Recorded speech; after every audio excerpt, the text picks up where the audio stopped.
दोस्तों, दुनिया के सबसे बेहतरीन इन्वेंटर थॉमस एल्वा एडिसन माने जाते हैं और इस कहानी से हमें बहुत अहम सबक, बहुत अहम सीख मिलने वाली है कि किस तरह मुश्किलात में गिरने के बावजूद, हार जाने के बावजूद हम खुद को कैसे बाहिम्मत खड़े कर सकते हैं। तो ये बात है दिसंबर 1914 की। एडिसन की फैक्ट्री जो कि वेस्ट ऑरेंज न्यू जर्सी में वाक़या थी, एक दिन उसको आग लग गई जिसकी वजह से वो पूरी तरह से तबाह हो गई।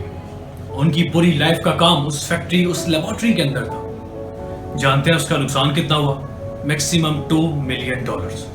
लेकिन इंश्योरेंस से भी इतने ज्यादा पैसे नहीं मिले। कहा जाता है कि सिर्फ $2,38,000 की इंश्योरेंस हुई थी, क्योंकि उस वक्त वो बिल्डिंग कंक्रीट की बनी थी। दोस्तों, ये इंडस्ट्री रेवोल्यूशन का आगाज था और ये समझा जाता था कि कंक्रीट को आग नहीं लग सकती, लेकिन सब कुछ आग ने तहस नहस कर दिया।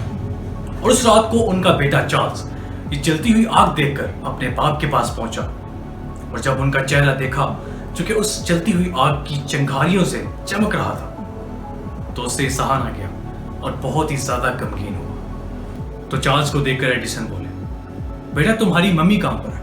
जाओ अपनी मम्मी को बुला कर। ऐसा नजारा ना कभी उसने अपनी जिंदगी में देखा होगा और ना फिर कभी देखेगी। तो एक कैजुअल एटीट्यूड को देखकर चार्ल्स थोड़ा हैरान हुए और अगली सुबह जब एडिसन उठकर उस जगह पर आए और जो कुछ बच गया था उसको देख रहे थे, ये सोच के उन्होंने अपनी वाइफ को बोला, He said, "Don't worry. There is a great value in disaster. All our mistakes are burnt up now. We can start all over again.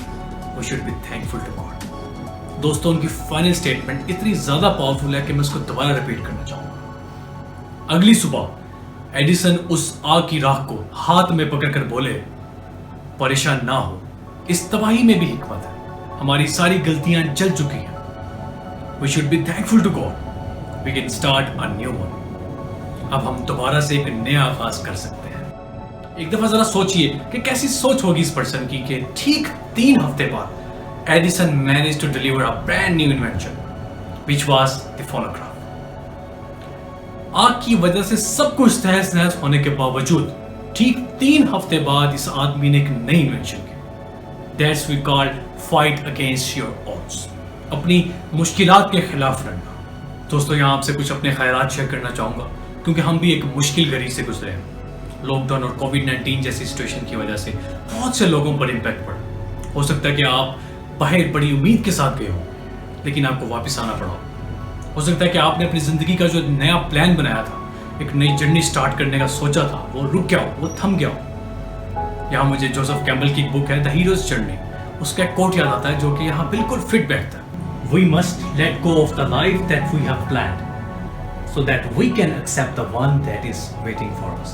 Joseph Campbell. सुनिएगा जरा दोबारा गौर से। We must let go the life we have planned so that we can accept that one that is now waiting for us.